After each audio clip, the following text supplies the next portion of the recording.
Don't get me wrong. Ladies and gentlemen, David Pakman is representing an ally, but for some odd reason this ally says you are the problem. It's always some gay person that's talking on our behalf. So I'm really excited today to talk about how everyone here is wrong. David, I love your show. I consider you a friend. I can't be wrong. You and the Democrats are completely wrong about what trans people need. We don't need you advocating for, trans vaginoplasties in prison. We need to retreat back to the basics of what we need, which is HRT and healthcare. And the problem is the Democrats have been captured by this fringe left that's redefined what trans means to all this non-binary nonsense and all this stuff that has nothing to do with how we got our rights in the first place. Ben, you can appreciate this. I was the first trans person to ever transition at Ole Miss, our alma mater. That was very difficult. It was 20 years ago, toddy. The thing is, the way I got equality and got people to respect me in Mississippi was not by screaming at them or lecturing them about my pronouns. It was getting them to see my humanity. This is something trans people have just completely lost. And the problem is the Democratic Party is unwilling to call out these bad actors. And because of this, we are having a conversation that does not serve trans people.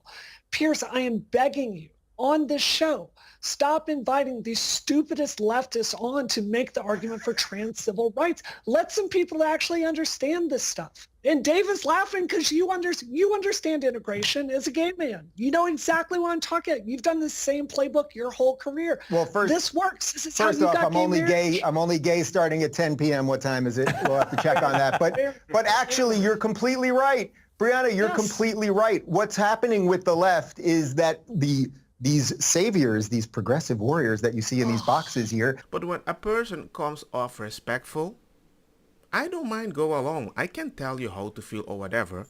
But as a friend, I just want you to feel comfortable. But the idea that I have to talk like that consistently, feel like I'm playing a minefield game, I don't think it's okay. Because a person like that understand that's not my vocabulary on a daily basis, so mistakes might happen. By the way, this has nothing to do with a well-funded evil money machine that the Republicans were doing. There's something called boys and girls. And Ruben's they are the right different. guy to talk about and that, isn't he? Most parents, oh God, you're such a smug prick. Listen, most parents actually want to defend their daughters and don't want them to have the crap kicked out of them by boys, and they don't want them to be playing boys in soccer or any of these other things. That is a defense of girls.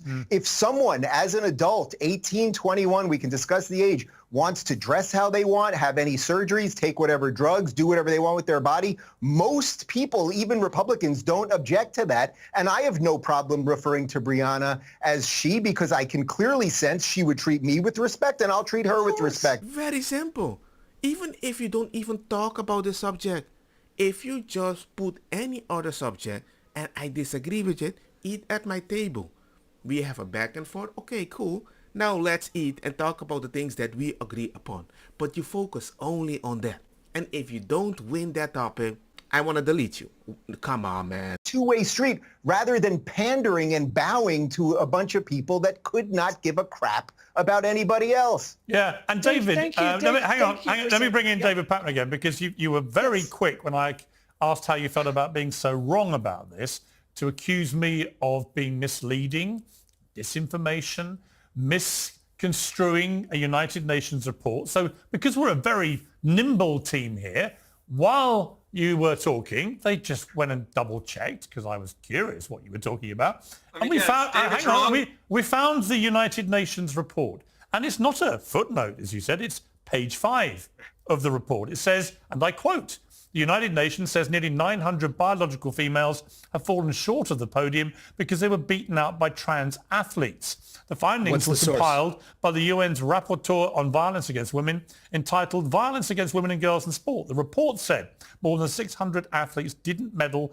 in more than 400 competitions in 29 different sports, totaling over 890 medals. The replacement of the female sports category with a mixed-sex category has resulted in an increasing number of female athletes opportunities, losing opportunities, including medals. There he goes. I want the source. And you bring the source. The source is right-winger. You can never win. Findings were compiled. Finally, we have maybe a topic we can agree upon, and Pakman ways of thinking makes it so much easier for people to just disagree on one topic. Competing against males, the report said. So David, again, would you like to now apologise for being not only wrong about this being an election issue, but being wrong about your correction when I asked you if you were sorry for being wrong? Look at the underlying source, Piers. I have it printed out in the other room. It wasn't a Look footnote. at the underlying source.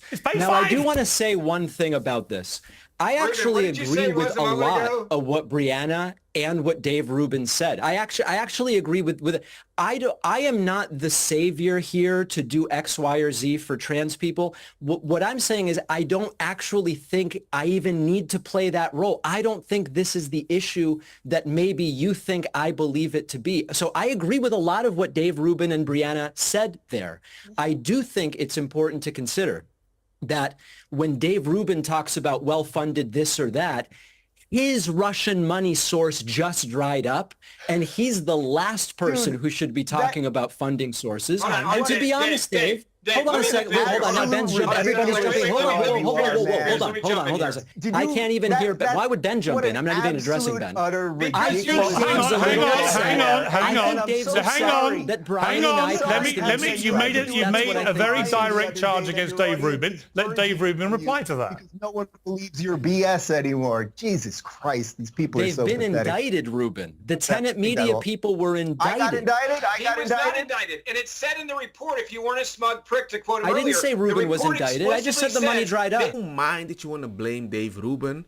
I don't mind if you don't say it directly. Just leave the assumption, because assumption is enough to be like a charge and tell somebody, hey, you're responsible for that Russian money. It's like, bruh, I'm not calling you a cheater, but you remember the time you came home late? Involved did not know about it, and this is why people think you're kind of a jackass. Yes, this is why everyone hates progressives. Words in my mouth. This is the reason why you read the report. And by the way, Pakman, if this happened to you, and in the Ben's report it said you were unaware, yeah. if it said that you were unaware, I would defend you, because I don't think you indict people for things. I'm defending Dave. Says in the I'm defending Dave. I don't care if you're right-leaning or left-leaning, 2 eyes, 1 eye, or blind. I don't like such people. Because these are the people that want to tell you, go do that, go do that, go do that, just like me. It's a fun time, it's a fun time. And when it doesn't work out, well, you could have just not listened. I just keep you far away. Defend you, because I don't think you indict people for things. I'm defending Dave. Says in the I'm indictment, defending Dave. in the indictment, I'm defending. They had no knowledge of the money, where it was coming from. So don't be a I'm jackass. defending Dave on that note. But the money dried up. Pakman, you're being a tool, man. You are no real Pakman, which I'm quite good at. You know, there's a reason. There's a reason that everyone hates progressives, and the reason that everyone hates progressives, it's not just that they're wrong about all of the issues and they will lie and their only real goal is power. It's because they're also smug elitists. And Pakman, I did see online the other day you were crying because your audience is purging you and you're running out of subscribers and you're in a doom loop. And the reason is no one gives, Piers, pardon me, a shit about this woke bullshit anymore. We've had it, and now you guys can sit back and be quiet. You want to talk about people being paid for their ideas? Just let me address this. It's you people who have had the entire cultural machine for 20 years. You've had all of entertainment. You have had all of Hollywood. You have had all of music. You've had all your P. Diddy parties and Epstein and everything else. And now enough of us have had it. So crawl back into your little irrelevant cave. By his whole argument, I can disagree with a leftist person and then call them, hey, you're kind of gay. But I'm on your side. Don't be I'm defending Dave on that note. But the money dried up. That's condescending. I would never do that to a person that I respect.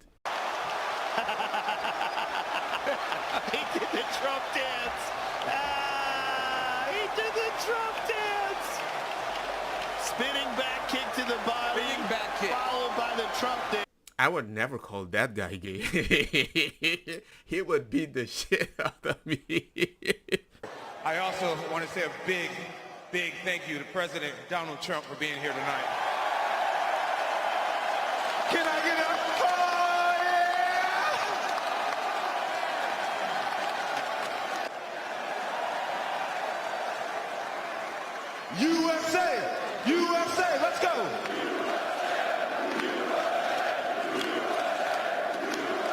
I think the culture war is done because they went too far, and people are like, you know what?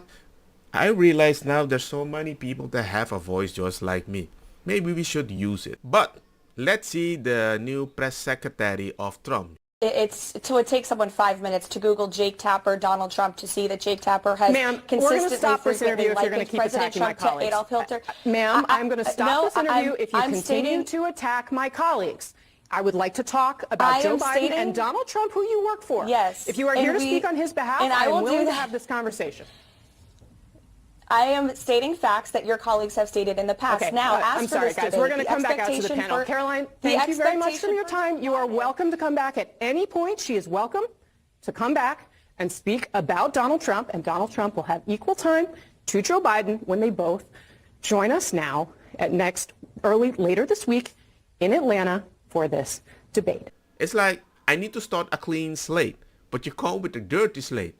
But when I address why you're coming with a dirty slate, you're canceled. Wow. We want to talk about violence against political opponents. Let's talk about the fact that Democrats have been labeling President Trump a threat to democracy for the better half of 10 years. Let's talk about how they have compared him to Hitler, one of the worst mass murderers in the history of the world, and that Kamala Harris and Joe Biden weaponized the court system and the justice system in this country against Donald Trump in an attempt to imprison him. He sat through a courthouse for 7 weeks this past year, and the Democrats were hoping he would go to jail for it. That is real political violence that has led to 2 heinous assassination attempts on President Trump's life that, by the grace of God, he was able to escape, and he is here with us today. So yes, President Trump knows a little bit about political violence because he's experienced it himself. And talking about the tragic realities of war that Liz Cheney and her father, Dick Cheney, have got this country into is not political violence. It's talking about the reality of the foreign conflicts that the Washington, D.C. establishment have sold out young Americans to for decades. Yet, of course, after those attempted assassination attempts on the former president's life, his opponents reached out to him and said they do not accept political violence. That has been a key difference. I do want to play you.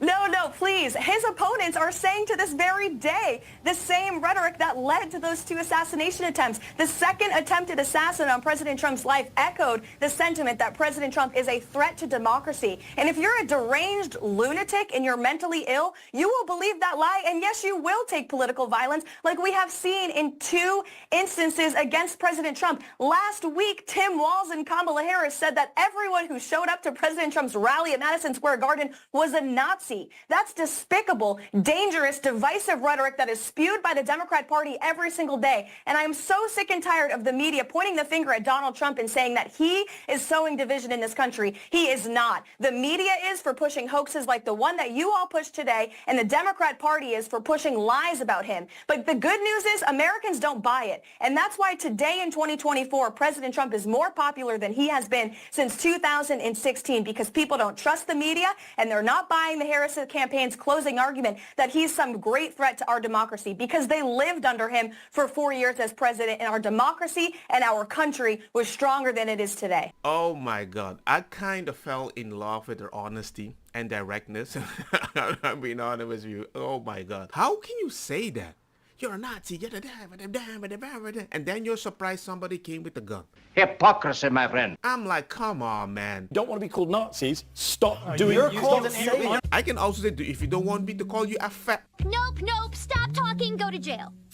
You see how bad that way of thinking is?